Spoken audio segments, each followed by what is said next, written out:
네, 안녕하세요. 믿음세무의 이기영 세무사입니다. 오늘은 저번 시간에 말씀드린 연구인력개발 세학공제에 대해서 설명을 드리겠습니다. 우선 얘는 풀파워 최고봉 공제입니다. 중소기업은 최저한세도 없죠. 모든 세액공제 감면이 중복 적용이 되죠. 세액공제라 미공제액은 10년간이나 2월 공제가 되죠. 농어촌 특별세 대상도 아닙니다. 그리고 무엇보다 공제 금액이 어마어마하게 크다는 겁니다. 그럼 지금부터 세부 내용에 대해서 설명드리겠습니다. 이 연구인력개발비 세액공제는요, 크게 세 가지로 나눌 수가 있습니다.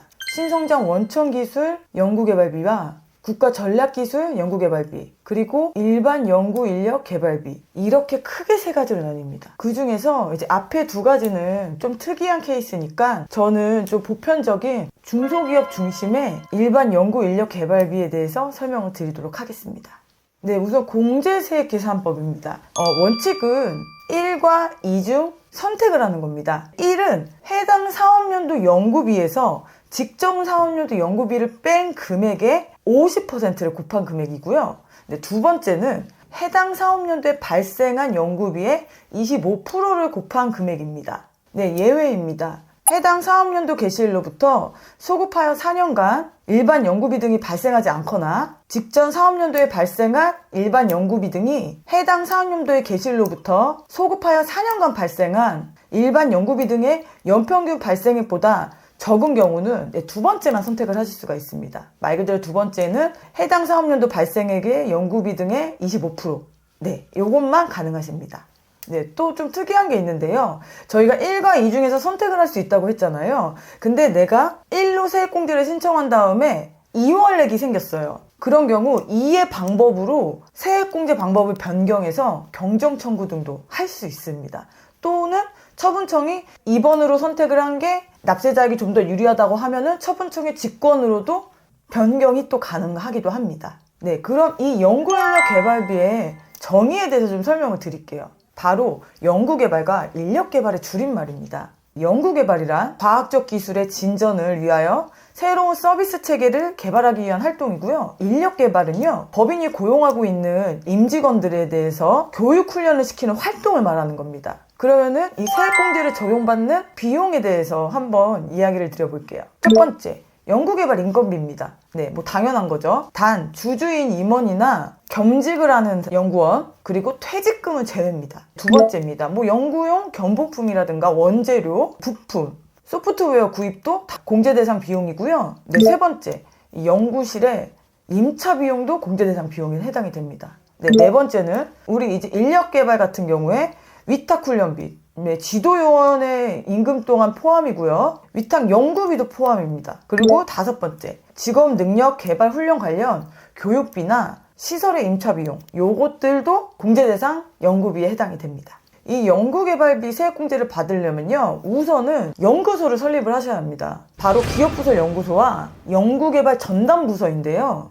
얘 설립 요건이 사실상 중요합니다. 왜냐하면 얘가 설립이 돼야 그 다음 공제 대상 비용을 선택을 할 수가 있는 거고, 그러고 나서 이제 세액공제를 적용을 시키는 거기 때문이에요. 그래서 설립 요건에 대해서 좀 간단하게 설명을 드릴게요. 크게 두 가지 요건이 있습니다. 바로 인적 요건이랑 물적 요건인데요. 인적 요건은 인원수에 관련된 내용입니다. 연구소는 중소기업은 2명에서 3명의 연구 전담 요원이 필요하고요. 전담 부서는 기업 규모와 상관없이 1명만 이상이면 됩니다. 네, 소기업의 경우는요, 연구 전담 요원이 3명 이상이어야 되지만 창업일로부터 3년까지는 2명까지도 허용을 해주고 있습니다. 이번에는 인적 요건의 인수 다음인 자격 요건입니다. 네, 자연계의 학사 이상이거나 국가기술자격법에 따른 기사 또는 서비스 분야 1급 이상의 자격을 보유, 자연계열의 전문학사나 산업기사 자격증을 보유자로서 연구경력이 2년 이상이거나 연구경력 4년 이상 경력을 보유하고 있으면서 특성화 고등학교 졸업자나 기능사 자격증을 보유하고 있는 분들도 이 연구소의 연구원의 자격이 됩니다. 이번에는 물적 요건을 설명드리겠습니다. 연구 개발 활동을 수행해 나가는 이 공간이 독립되어 있어야 됩니다. 그리고 연구 관련된 시설도 보유를 하고 있어야 합니다. 제가 설명을 드린 건 좀 굵직한 요건들만 설명을 드린 거고요. 자세하거나 궁금하신 사항은요, 코이타 한국산업기술진흥원의 홈페이지에 들어가시면 자세히 나와 있으니까요, 그 점 참고해 주시기 바랍니다. 개발비 대상 공제액은 당연히 연구소 설립 신청 이후에 발생한 개발비만 해당이 됩니다. 신청 전에 사전 비용은 해당이 되지 않으니까요. 이 점도 꼭 유의해 주십시오. 연구인력개발비 세액공제에 대해서는 좀 간단히 설명을 드렸고요. 네, 이번에는 좀 부속적으로 필요한 부분에 대해 설명을 드리겠습니다. 바로 연구인력개발비 세액공제 사전심사제도입니다. 이 연구인력개발비 세액공제를 적용받으려는 내국법인은요, 신청에 의해서요, 세액공제의 적정 여부를 국세청에 사전점검을 요청할 수가 있습니다.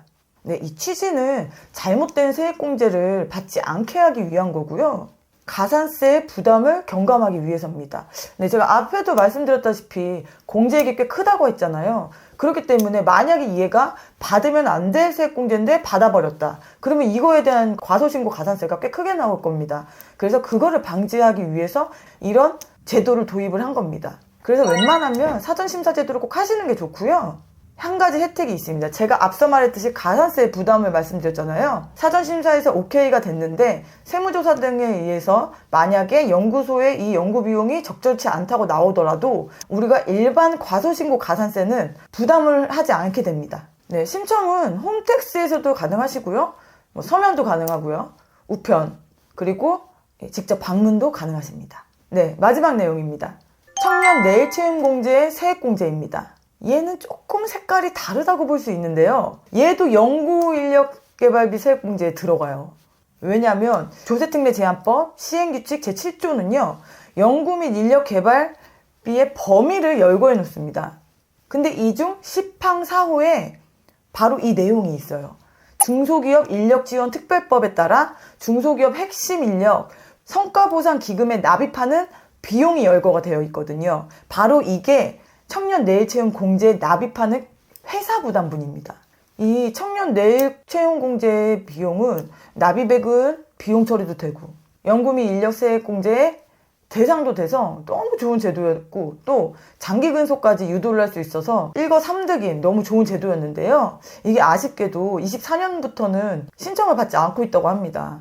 그렇기 때문에 23년도 이전에 신청하신 기업에서만 이 혜택을 적용하시는 게 맞습니다. 네, 지금까지 연구인력개발비 세액공제의 중요한 핵심부터 부속적인 것까지 다 설명을 드렸습니다. 얘는 우선 아까도 제가 말씀을 드렸다시피 연구소 설립이 중요하겠죠.